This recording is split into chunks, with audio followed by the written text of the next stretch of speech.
to lesson number 6, covering Mark chapter 7, verse 1 through chapter 8 and verse 26. This is a lengthy section of material that we need to get right into it. I want to spend most of the time on the first 2 sections of it, and then a lesser amount of time on other little paragraphs that, as we come to the end of chapter 7 and on into chapter 8. We come to the period of Jesus' withdrawal from public life, the public ministry. We're going to point out at the conclusion of our study of this first critical discussion over the tradition between Jesus and the scribes and Pharisees, the crisis nature of what happens here that ends with Jesus withdrawing. His public ministry in Galilee will be pretty much over in this lesson tonight. He withdraws away from the population centers to spend time predominantly with his 12 apostles, and his work will be in the direction of completing their training. But the public ministry is pretty much over. Now we will find him with crowds after this time, but he is not seeking those out primarily. He just can't be hid, and wherever he goes he attracts attention pretty soon. But he is not seeking the crowds of people in the way that he had been for the purpose of doing his public teaching in earlier times. The first 23 verses of chapter 7 describe the clash between Jesus and the scribes and Pharisees on the subject of tradition. And there are gathered together unto him the Pharisees and certain of the scribes who had come from Jerusalem, and had seen that some of his disciples ate their bread with defiled, that is, unwashen hands. And then in parenthesis, in verses 3 and 4, Mark inserts an explanation of what is meant by that. For the Pharisees and all the Jews, except they wash their hands diligently. Now the margin says up to the elbow, and points out that the Greek is literally with the fist. So it's talking about a rigorous washing.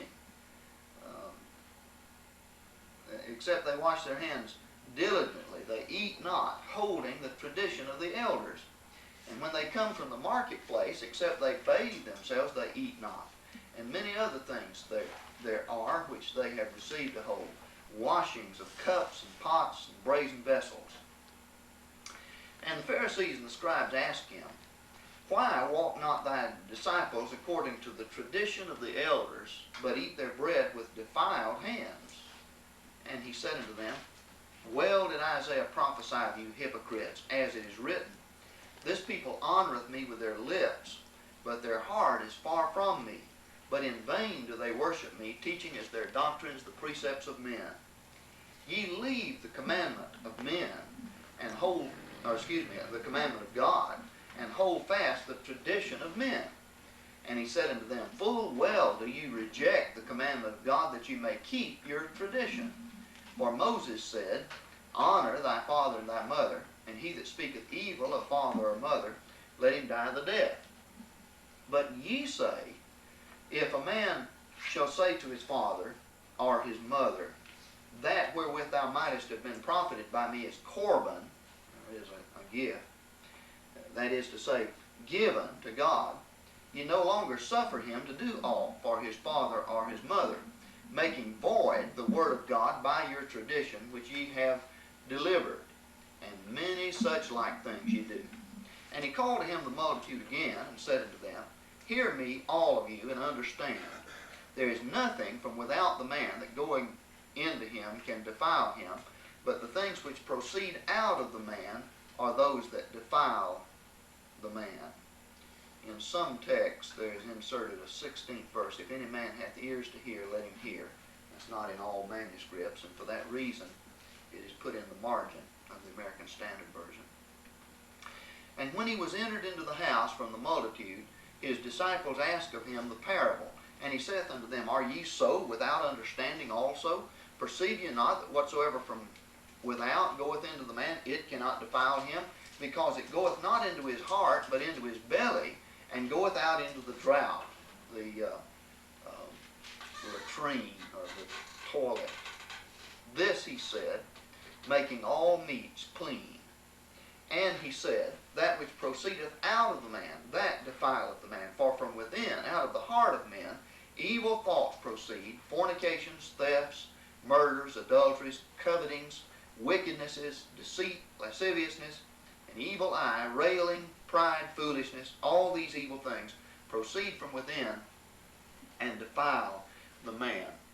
Now, we need to spend a little bit of time on this, and we're going to be having a time problem tonight, so I need to get right to this.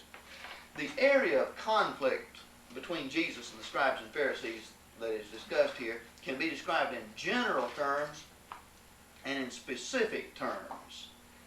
They raise a specific question, and then he discusses the whole general area. What is the general subject of conflict? Tradition. Tradition. Now, what is meant by tradition? Something what? Long-held practice.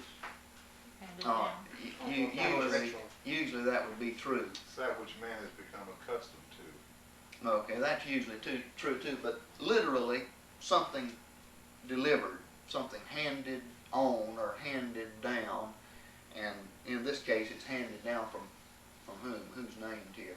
Elders. All right, the tradition of the elders. Is tradition itself a bad thing? No. There are some passages of the New Testament where the word is used in a good sense. For example, in the study guide I've called attention to 2 Thessalonians 2:15 and chapter 3 verse 6, where the tradition of the apostles is set forth as something that is to be held to, and anyone who will not walk according to the tradition of the apostles is to be withdrawn from, according to 2 Thessalonians 3 and verse 6.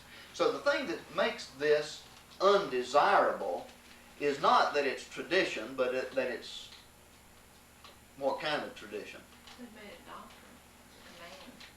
It's wrong if you don't do it.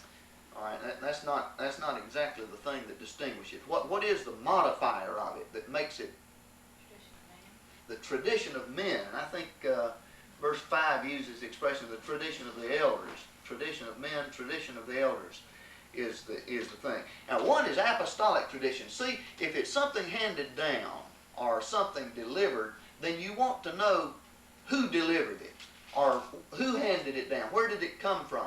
And on the one hand, from the apostles, we get tradition that is handed down from where? God.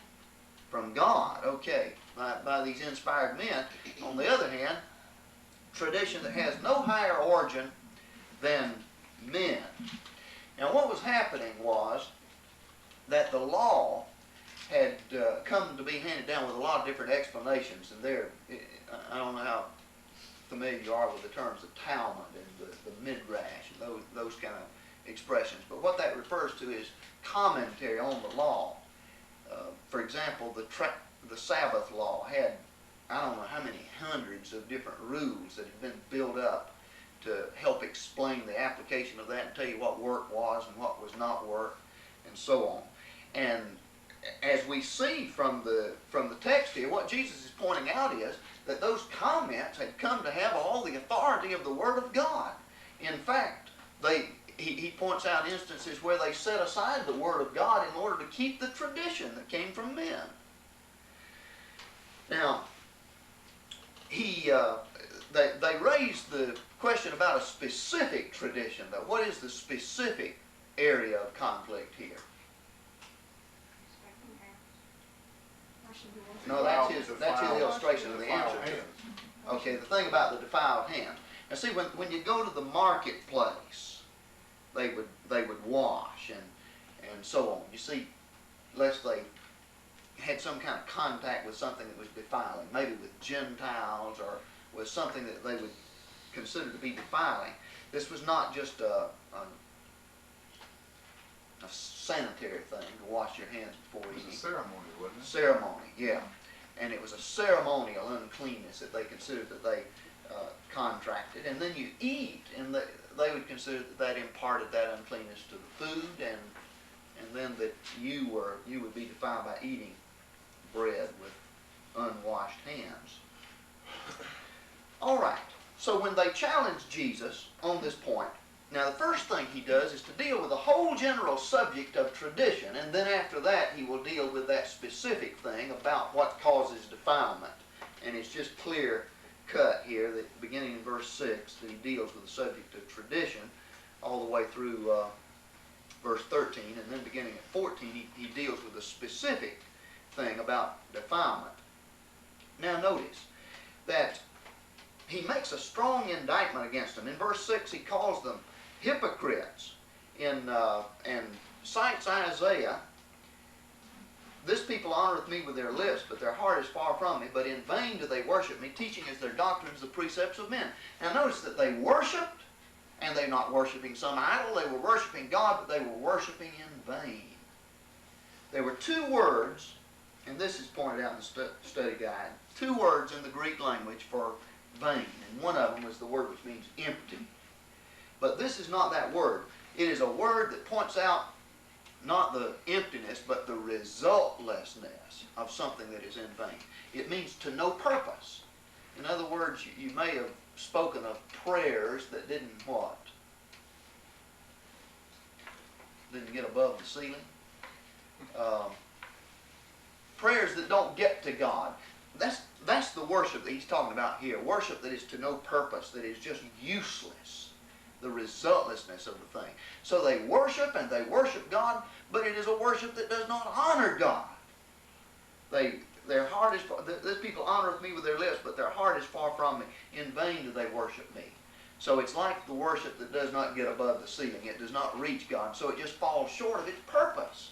It does not honor God. And the thing that caused this was that they had set aside the Word of God in order to keep their tradition. It was human in its origin. Now, you have people sometimes talking about that all that matters is the heart. If your heart's right, then the details of whether or not you strictly go according to the teaching of Jesus doesn't make any difference. If your heart's right. Well, what he points out here is that your heart can't be right if you don't care anything about what Jesus has said or what the Word of God teaches. Their heart is far from me. And the thing that made them so far removed from honoring God in the heart is that they were teaching as doctrines the precepts of men. Now what he does is to give an illustration of how they had even set aside the Word of God in order to keep their tradition. In verse 8, he charges, you leave the commandment of God and hold fast the tradition of men. And then verse 9, full well do ye reject the commandment of God, that you may keep your tradition. And he gives this illustration. Moses said, honor your father and mother. Now included in that would be what, according to this context? Taking care of them. All right, taking care of them and supplying their needs. And that's clear from the context and what follows. But instead of doing that, when it came time that father and mother were in need, and they had this piece of property, or they had the necessary resources to take care of them, but they would say, what? I can't use this for father and mother. Why? Gotta give it to God. All right. This has been vowed to God. It's Corbin. Now, it may be some piece of property or something that could have been used in some way to help them or something, but and long as they may use it for themselves for any length of time, but it's given to God. It couldn't give it to anybody else. Couldn't use it in that way. Is that So, in that word Corbin? yeah, given, and that's just an interpretation of given. That is to say, given to God. And so, just cancel that commandment out. You don't have to keep that one. Don't honor your father and mother. And so they found an effective way with this gimmick, this vow system. They found an effective way of just canceling out one of the commandments of God. Tradition had the effect of that. And so verse 13 says, you've made void the word of God by your tradition, which ye have delivered. And that's the meaning of tradition, the deliverance, the thing delivered. And many such like things you do. Many such like things. This is just one illustration. There are a whole lot more things like this that you do. And I think that may be the point where we ought to raise some questions about practices today, because there are many things that are practiced in religion today that have no higher authority than human tradition. Instrumental music is one example of that in the worship of God. You find that in the Old Testament, practiced with divine approval, but in the New Testament, in the worship of the church, you never find the Lord teaching His disciples to do that, and you never find them doing that with divine approval. It's a thing that is just human in origin. Infant baptism is another similar thing. In fact, the Word of God is just made void to the extent that it's practiced. Let me show you how. Jesus taught the apostles to go and to baptize believers. But to the extent that people are baptized when they're babies, then what? Tradition. The thing that He wanted practiced will never get done. If you succeeded in getting all the babies baptized, you would never have any believers baptized. So just cancel that commandment out. Just cancel it out. It just has the effect of doing the same thing that this Corbin thing did with another commandment of God. Just cancel it out. No need to practice that. We've got this tradition that has supplanted it and uprooted it. Infant baptism, sprinkling itself, just a human tradition. When the Bible teaches that Jesus wanted people buried in baptism. And so, someone who wants to honor Jesus will by all means be looking to do what? How will you avoid making worship vain, making void the commandment of God? How will you avoid that? All right, being very careful that the thing that we practice is the thing that Jesus has taught us to do, the thing that He has authorized. And when our heart is right, we will by all means be looking for the thing that God has put His approval on. All right, then I think we can move on to the specific thing that he raises here. What is the teaching that Jesus does here about defilement? Let me just raise this question that I have here in number 8, question number 8 under this heading. What is the difference between Jesus and the scribes and Pharisees on the subject of defilement? What was their idea about what was defiling? Now you have to go back to this idea of the washing hands. What was their thought in that? Physical. All right. Make contact with something that is unclean, and that's communicated to the food. You eat that, and then you become unclean. But he said that is not the thing that is defiling. It's not what goes into the man. And what is the reason that it is not defiling? All right. And it never gets to the what? Heart. To the heart. In other words, the thing that Jesus teaches as defiling is the thing that affects the personality, the heart, the inward man of the person, and not just the external thing. And he goes on to explain himself in verse 21. From within, out of the heart of men, evil thoughts proceed, fornications, theft. And he gives the whole catalog of sins, ending at verse 23 by saying, all these evil things proceed from within and defile the man. Now, one other point here that I've asked about in question number 9 is his statement when he says that it's not what goes into the man, but what comes out of his heart. And the reason that what goes into the man can't defile him is because it goes not into his heart, but into his belly, and goeth out into the drought. Verse 19 says, this, he said, making all meats clean. In other words, the principle that he's laying down there shows that meats are not unclean in themselves. Nothing that that goes into the mouth and then is just dispensed with without affecting the heart is defiling. What was the reason then that meat was one time distinguished between clean and unclean meat in the Old Testament? I mean, even in the Old Testament days, it went into the mouth and through the system and didn't affect the heart. It was not the meat in itself that was defiling then. What was it about that made it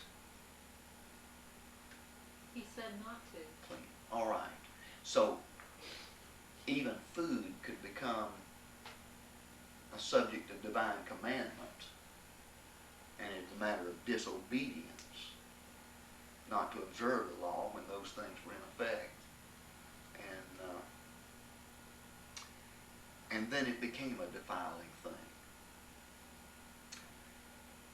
All right, we're going to have to move on. Has anybody got a quick shot on that before we move from it?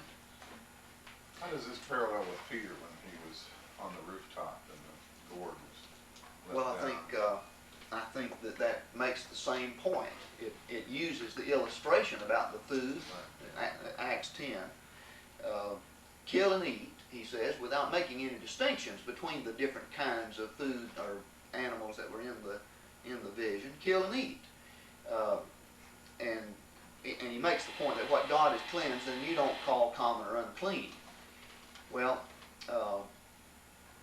again, it makes that point that those days where God has made a distinction between foods are done, gone, and the application then is made of that is that he's not to call a man unclean. When you go on reading Acts 10, you see that the lesson God was wanting to get across with that is that he was not to call a man unclean, and he was going to teach the first Gentiles at the house of Cornelius when that point was made. Now there is a serious break that is made between Jesus and the leaders of the religious leaders of the Jews here at this point. Now, he calls them hypocrites, and it's very clear from our text the strength of this. You've rejected the commandment of God. You've made void the word of God by your tradition. Your worship is in vain. Now, Matthew points out something in the 15th chapter of Matthew that is not included in Mark.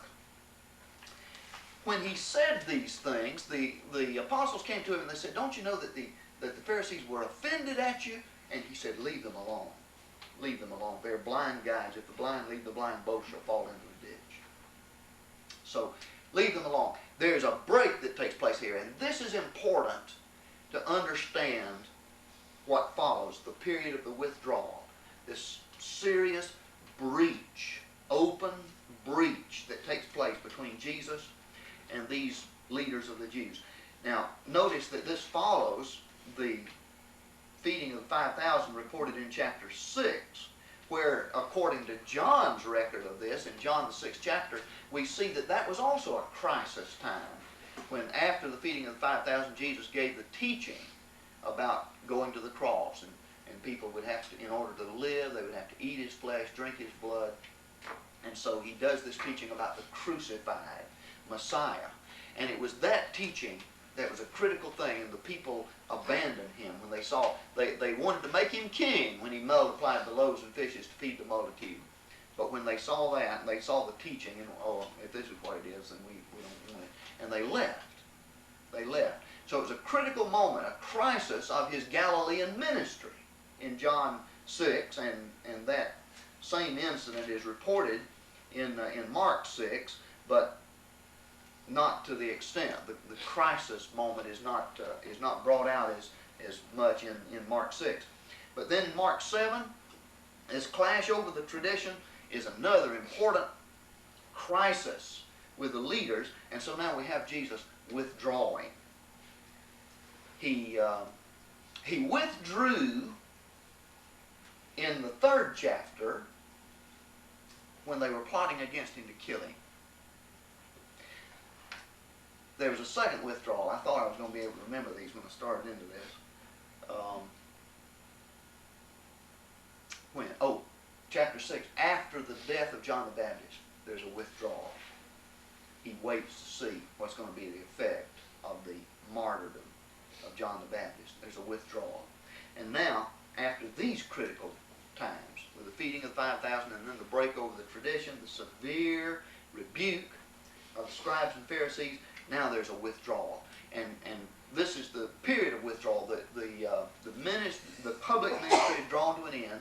We're in the last year of Jesus' ministry before his death, and he's going to be spending his time now with the 12 apostles and completing their training. Now verse 24 begins this period of withdrawal. Notice this. And from thence he arose and went away into the borders of Tyre and Sidon. What's significant about those places? It's not what? Not Jewish territory. It's a Gentile area, and in fact, there's a significant point connected with that in the story followed here. So he is not seeking out the Jewish population centers anymore, but he goes into the borders of Tyre and Sidon, and he entered into a house and would have no man know it, and he could not be hid. He does not come there to teach. He does not come there on a healing campaign. He goes into the house, he would not have anybody know it, and he could not be hid. It's the period of withdrawal that begins here.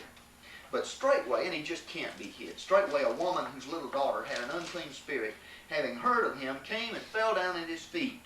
Now the woman was a Greek, a Syro-Phoenician by race. There were also Libo-Phoenicians in Africa, and they were Phoenicians, the Carthaginians. Carthage was a Phoenician colony in Libya, in Africa, and so they were Libo-Phoenicians. But here were Phoenicians, Tyre and Sidons, there, or Sidonians, in the province of Syria. So Syro-Phoenician by race, a Gentile, a Greek. And she besought him that he would cast forth the demon out of her daughter. And he said unto her, let the children first be filled. Curious thing he says now, for it is not meet to take the children's bread and cast it to the dogs. But she answered and saith unto him, yea, Lord, even the dogs under the table eat of the children's crumbs.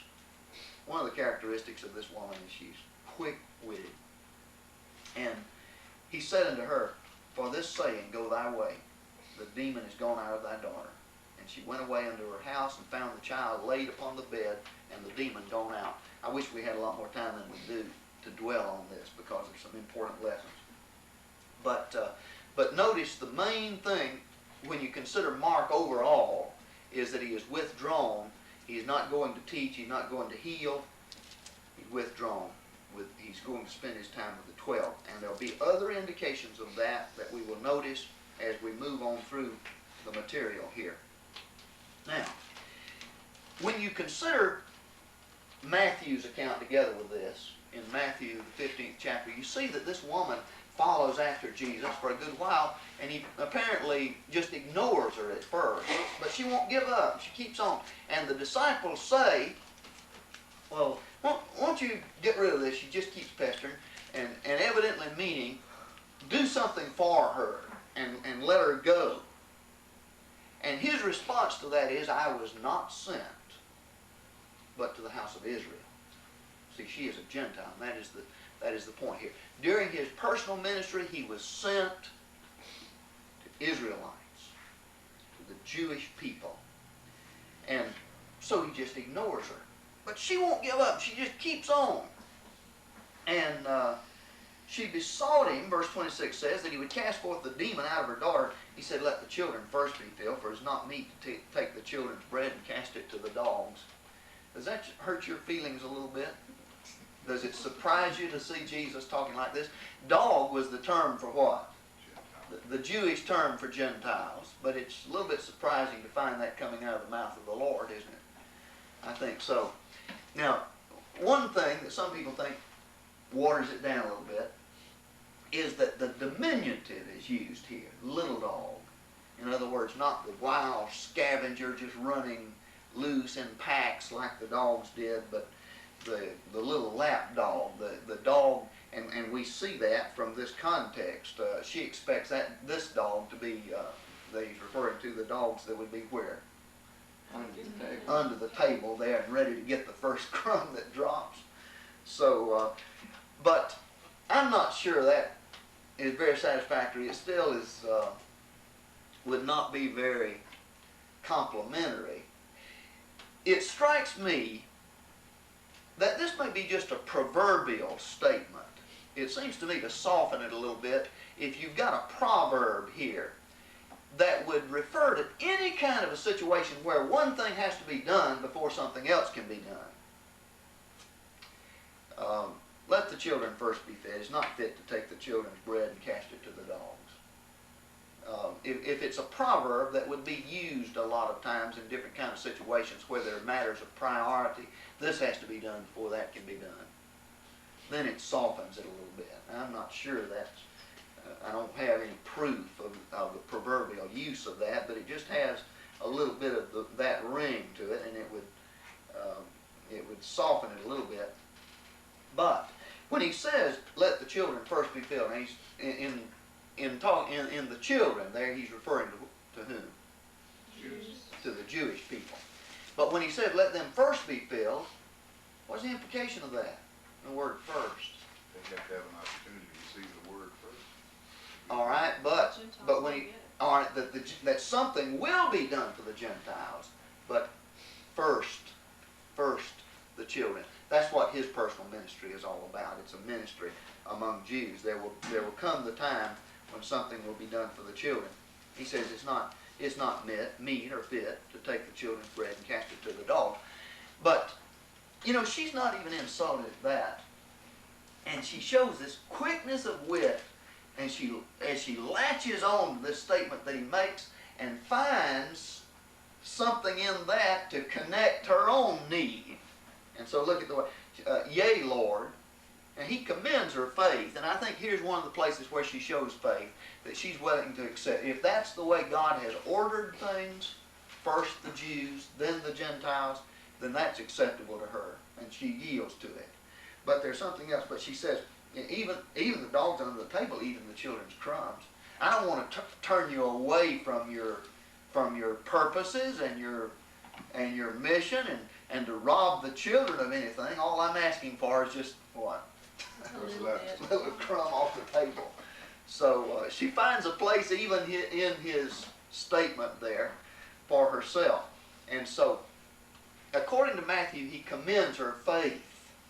This is another of those instances. And it seems to me just about every time you find him commending somebody's faith, you've got this determination, like those men had when they came and they were not going to be put off when they couldn't get to him. They went through the roof, and he saw their faith and healed that man. Well, this woman has this same kind of determined faith.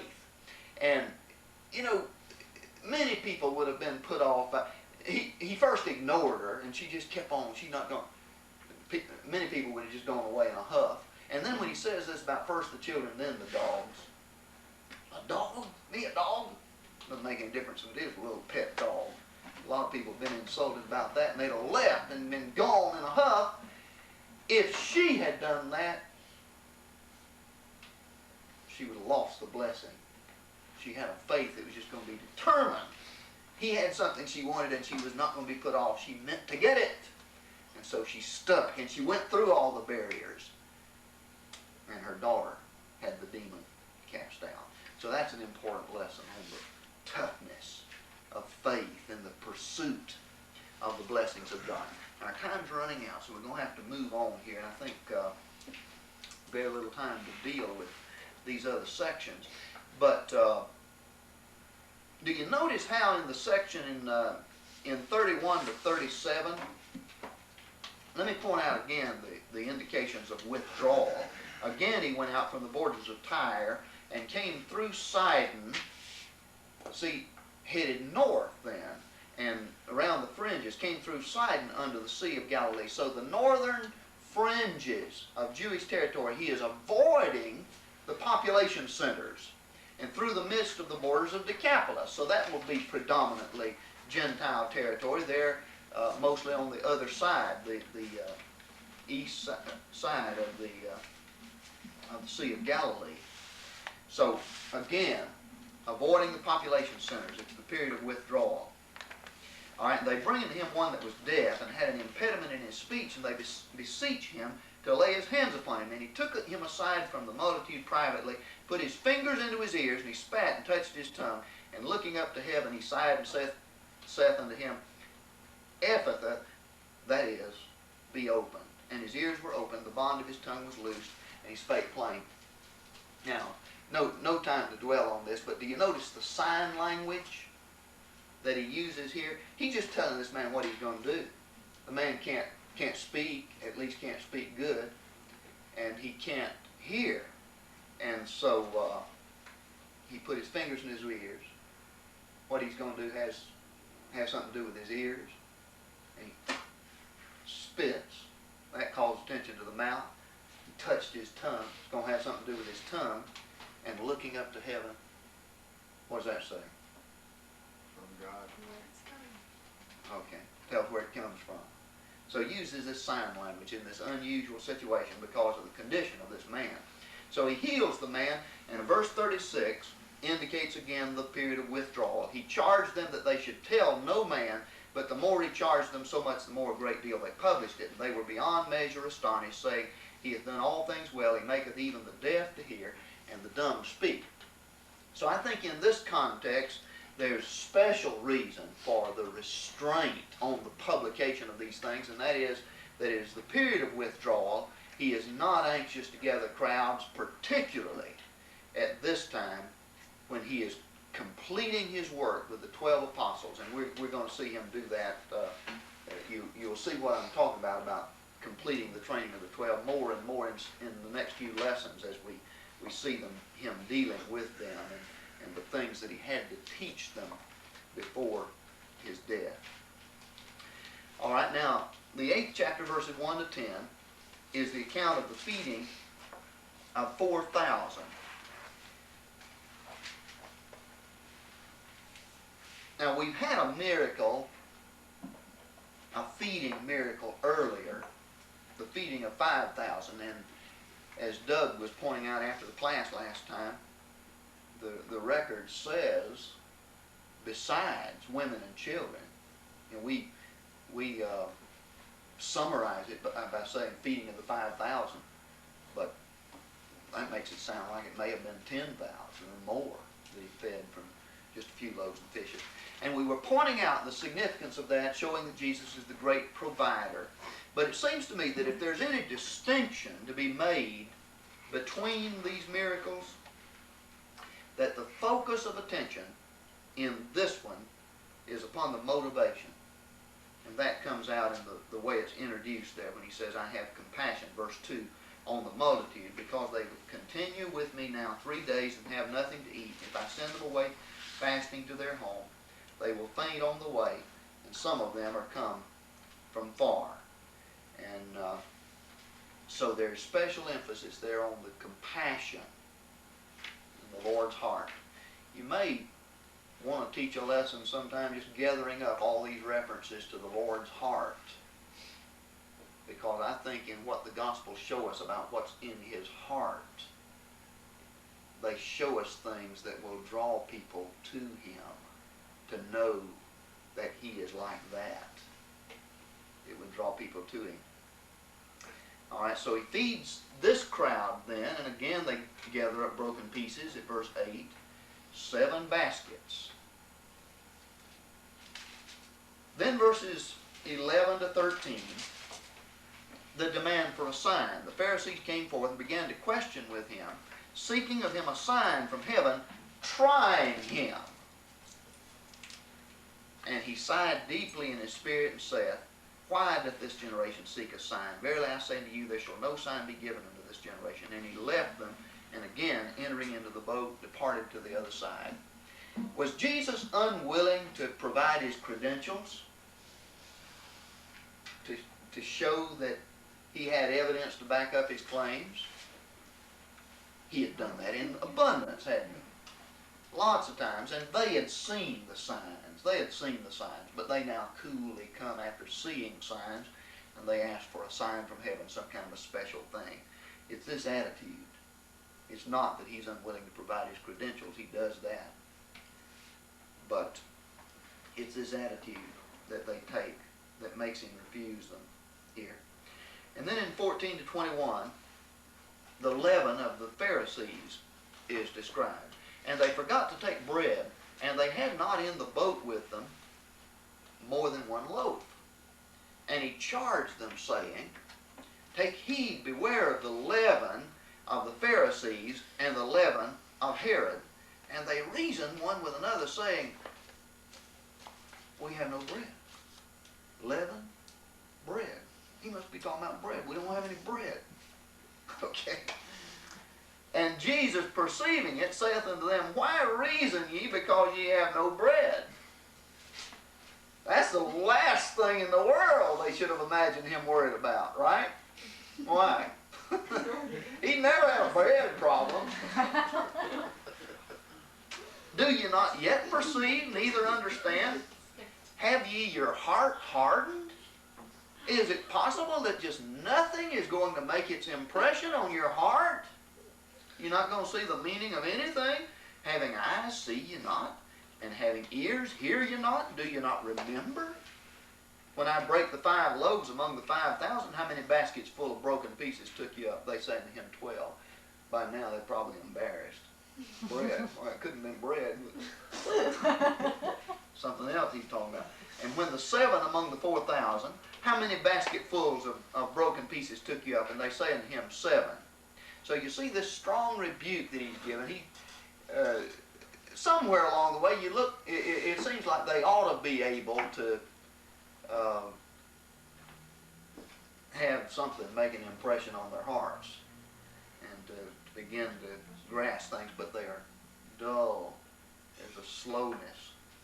And he said unto them, do you not yet understand?